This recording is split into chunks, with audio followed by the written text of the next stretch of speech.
And because of that, it becomes irrelevant if you think you have any talents or not. Screw the inspiration. You learn to connect the dots. How cool is that? Hi everyone, I don't believe in talent. Shocking. And in this video, I'm gonna tell you why I think it is overrated, give some examples, and suggest what works. But before we dive into the controversies of talent, please hit the like and subscribe buttons if you haven't yet. It will help me enormously with growing this channel. Thank you. Alright, what is talent?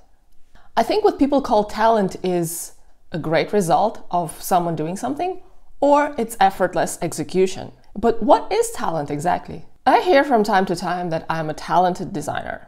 But have you seen my designs from my early teens? Internet still remembers my first website and it's far from being stellar. What others see from the outside is most likely the result of hard work and discipline. In my opinion, talent is the combination of two things: great interest and hard work. Yana Frank, a Berlin-based illustrator, defines talent through one important parameter: great enjoyment. Her point is that anyone can enjoy an activity once in a while. When it comes to doing it routinely as a job, when it's ups and downs, when life happens, you have to have a really good reason to keep on doing it, especially when you don't feel like doing it. And the great enjoyment is exactly that reason. The reason to go on or to get back to what brings you so much pleasure. Yana's idea of talent very much resonates with me. She also points out that if you think that you don't have any talents or someone else doesn't have any talents, that might be because in the past, nobody really cared to show all the variety of different activities that the person could try.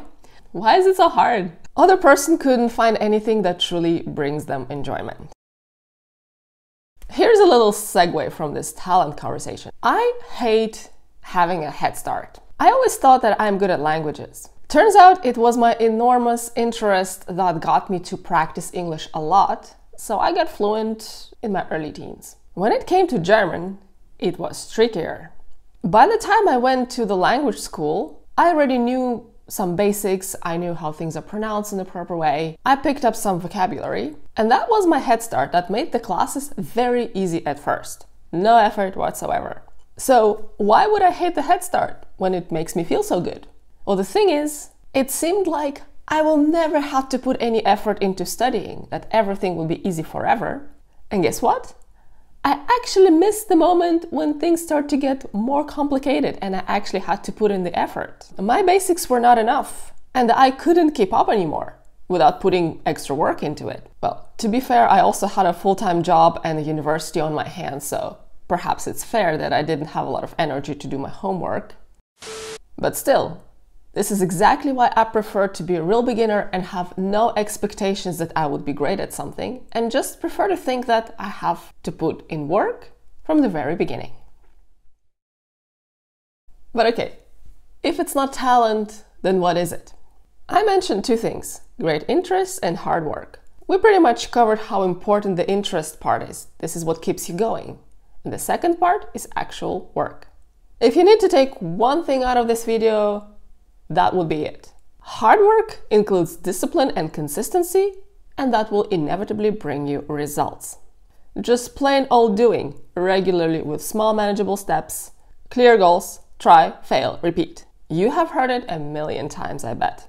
And this is where you're gonna have to have your great interest or enjoyment in order not to quit. That's all the magic: interest and consistent work. What we often see is the final result. I think it would be great if people share their process, progress, and failures. Not only that will make them relatable, but also it will show that this is not some kind of a divine gift, but the result of the hard, consistent work. What resonates me the most in that regard is the concept of grit. Angela Duckworth, a professor of psychology at the University of Pennsylvania, in her book called Grit, defines it as passion and perseverance for the long-term goals. Angela says, grit is about a goal you care so much about that it organizes and gives meaning to almost everything you do. And grit is holding steadfast to that goal, even when you fall down, even when you screw up, even when progress toward that goal is halting or slow. If you want to find out how gritty you are on the scale, Angela created a test, and I will put a link to that test in the description for this video. Also, I highly recommend her book about grit. The good news is you can develop anything with passion and perseverance. And because of that, it becomes irrelevant if you think you have any talents or not. By having goals and consistently working on them, you can essentially develop a talent. How cool is that? Alright, but what about inspiration? Screw the inspiration. I mean, it's great when you see something inspiring, nothing wrong with that. But waiting for the inspiration to start doing something? Absolutely not. You do not wait for inspiration. You create the environment and resources, tools that help you to start and keep on going. Practicing helps you solve things faster. You learn to connect the dots. Talking to others can spark the idea. Looking outside of your industry can also help you solve the issue. Often just starting, making a first step, any step, a small iteration can help you figure out what to do next. And then you take the second step, and then you take the next step and the next. And then at a certain moment, you have a good result on your hands. Never wait for the inspiration. So, to sum it up, find what you find enormously interesting that brings you enjoyment, set a goal, and consistently work towards it. That will bring you better results than relying on the talent alone. And of course, your results or success doesn't necessarily make you a good person or makes you happy. It's just one area of your life that you can improve by combining consistent effort and enjoyment. And that's all I had to say about why talent is overrated. Do you agree? Do you believe in talent? Let me know in the comments. And as always, thank you so much for watching. Please hit the like and subscribe button if you haven't yet. Then we'll see you in my next video. Bye!